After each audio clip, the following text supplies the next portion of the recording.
家窗台或阳台常有鸟粪吗？小心，可能危害健康。鸟粪中可能带有隐球菌、沙门氏菌、寄生虫等病原菌，吸入或接触都会感染。感染隐球菌可能引起肺部或脑部感染，症状包括咳嗽、发烧、头痛。清理鸟粪务必戴手套、口罩，避免直接吸入或接触。保护自己和家人，远离鸟粪病菌，请分享给身边人，注意安全。马克思涂料专为建筑防鸟设计，使用简单，先把脏污清干净，再用油漆刷或冰棍把涂料点涂在鸟常停留的位置。透明不影响外观，却能长效防护，不怕风吹雨打，无毒，环保，对人和环境都安全。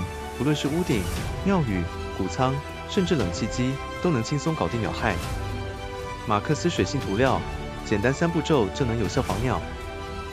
使用前摇晃瓶身20秒，让成分均匀。操作时记得佩戴口罩、护具。只要喷洒在鸟类常出没的位置，就能发挥效果，无毒环保，安全无害。我们坚持不伤害、不杀害，远离鸟害。更多产品内容，立即洽询台湾基司投。